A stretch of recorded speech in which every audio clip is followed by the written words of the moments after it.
नमस्कार विद्यार्थियों, मैं अनिल कुमार सैनी। आज इस वीडियो श्रृंखला के अंतर्गत संविदा विधि समाश्रित संविदा धारा 31 से लेकर 36 तक के बारे में हम चर्चा करेंगे।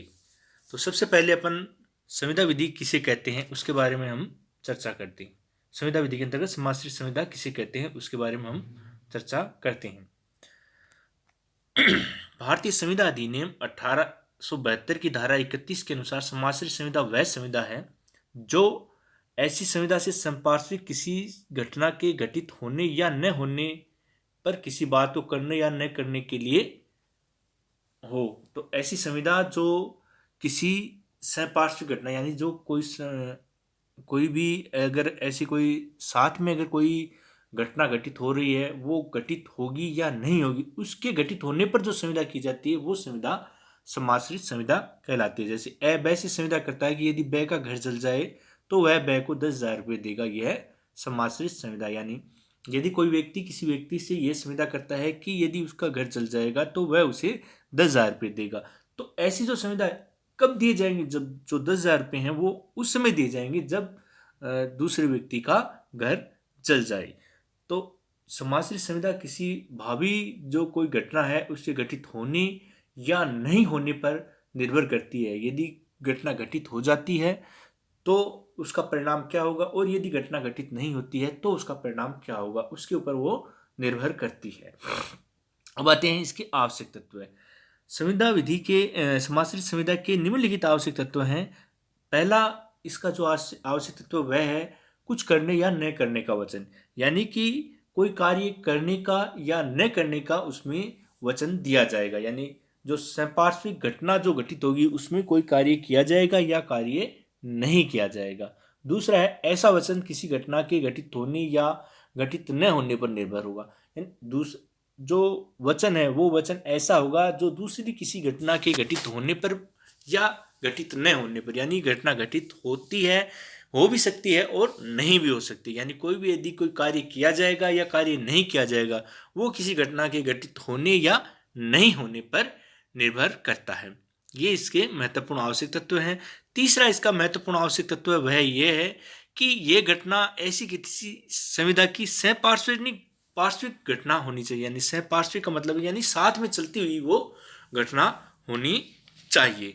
तो ये इसके समाश्रित संविदा के आवश्यक तत्व हैं। अब इसका विस्तृत रूप है, समाश्रित संविदा का विस्तृत रूप जो है वो आगे की जो धाराएं हैं धारा 32 से लेकर 36 तक में बताया गया है। तो धारा 32 जो कहती है वो ये कहती है कि यदि संविदा अनिश्चित भावी घटना के घटित होने पर निर्भर हो, यानी यदि समाश्रित संविदा है उसमें पक्षकार किसी कार्य को करने या न करने का करार इस बात पर निर्भर करता है कि वह किसी अनिश्चित भावी घटना का घटित होना निर्भर करेगा। यानी यदि कोई अनिश्चित भावी घटना घटित होगी तो उस पर पक्षकार कोई कार्य करेगा या नहीं करेगा। यानी कोई भी घटना भावी घटना है वो अगर घटित होगी तभी वह पक्षकार है वह कोई कार्य करेगा। तो ऐसी संविदा है वह परिवर्तनीय संविदा मानी जाएगी, और वह अनिश्चित जो घटित घटना है उसका यदि घटना असंभव हो जाता है तो वहां पर संविदा शून्य मानी जाएगी। तो पहला जो इसका विस्तृत रूप है समाश्रित संविदा का वह है कि यदि संविदा अनिश्चित भावी घटना के घटित होने पर निर्भर हो, यानी कोई अगर घटना घटित अनिश्चित भावी कोई घटना घटित होगी तो उसके ऊपर यदि वो घटना घटित नहीं होगी तो पक्षकार कोई कार्य करेगा या नहीं करेगा, इसके ऊपर जो समाश्रित संविदा होगी वो परिवर्तनीय संविदा होगी।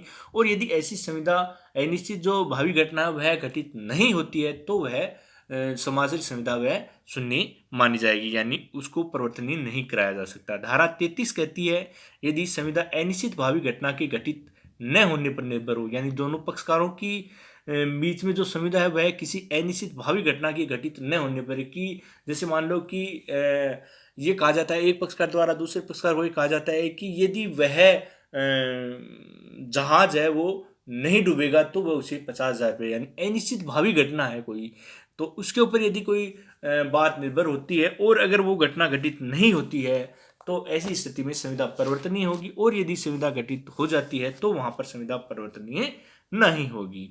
धारा 34 है वो ये बताती है कि समाश्रित संविदा किसी जीवित व्यक्ति के भावी आचरण पर निर्भर करती हो।